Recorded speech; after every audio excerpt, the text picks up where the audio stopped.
வணக்கம் விவர்ஸ். இப்போ நம்ம பார்க்க போகிற ரெசிபி பீர்க்கங்காய் முட்டை பொரியல். அது எப்படி செய்யலாங்க? தேவையான பொருள்: பீர்க்கங்காய் நறுக்கி வச்சுருக்கேன், வெங்காயம் ஒரு பெரிய வெங்காயம் ஒரு வெங்காயம், ஒரு 2 தக்காளி நறுக்கி வச்சுருக்கேன். இப்போ ஒரு கடாயை அடுப்பில் வச்சு எண்ணெய் ஊற்றிருக்கேன். எண்ணெய் காஞ்சிச்சு. 2 சோம்பு போட்டுக்கிறேன். இப்போ எடுத்து வச்ச வெங்காயத்தை போட்டுக்கிறேன்.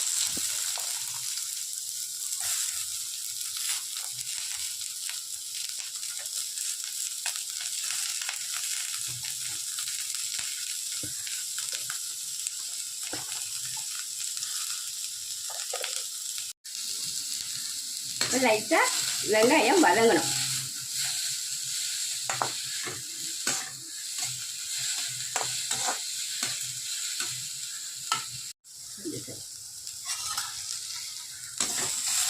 இப்போ பாருங்கள், வெங்காயம் வதங்கிட்டு இப்போ தக்காளி எடுத்து வச்ச தக்காளி போடணும். தக்காளி கொஞ்சம் மசிட்டோம்.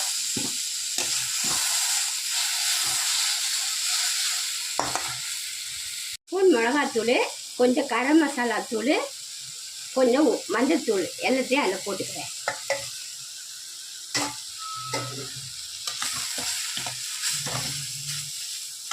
இப்போ நம்ம எடுத்து வச்சுக்கிற பீர்க்கங்காவை எடுத்து போட்டுக்க வேண்டியதான். பீர்க்கங்காய் கொஞ்சம் நல்லா வதங்கி வரட்டும்.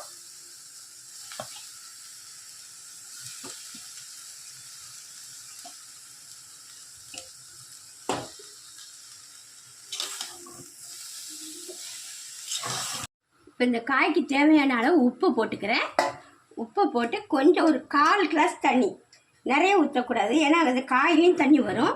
அந்த காய் வேகிற அளவுக்கு கொஞ்சமாக தண்ணி ஊற்றிக்கிறேன். தண்ணி ஊற்றி மூடி வச்சுருங்க. யாருக்கு பாருங்க, நல்லா தண்ணியெல்லாம் வற்றிடுச்சு. இந்த ஸ்டேஜில் நம்ம எடுத்து வச்ச 4 முட்டை எடுத்து வச்சுருக்கேன், அதை எடுத்து ஊற்றிக்கிறேன்.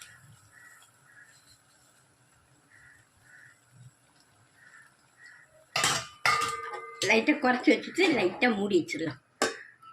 வேகட்டும் முட்டை கொஞ்சம். பாருங்கள், இந்த மாதிரி கொஞ்சம் நல்லா கிளறி விடணும். முட்டை நல்லா உதிரியாக வரணும்.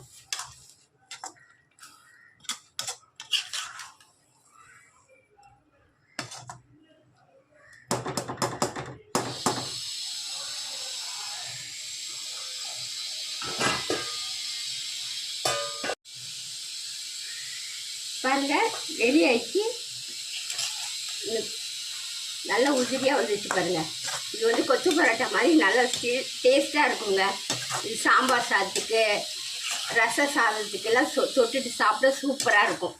இந்த ரெசிபி நீங்கள் வீட்டில் செஞ்சு பார்த்துட்டு எப்படி இருக்குன்னு சொல்லுங்கள்.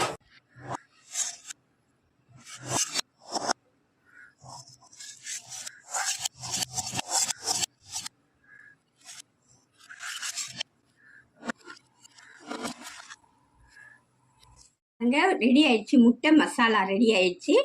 இந்த ரெசிபி உங்களுக்கு பிடிச்சிருந்தா லைக் பண்ணுங்கள், ஷேர் பண்ணுங்கள், கமெண்ட் பண்ணுங்கள், சப்ஸ்கிரைப் பண்ணுங்கள். அடுத்த வீடியோட சந்திக்கலாம். நன்றி, வணக்கம்.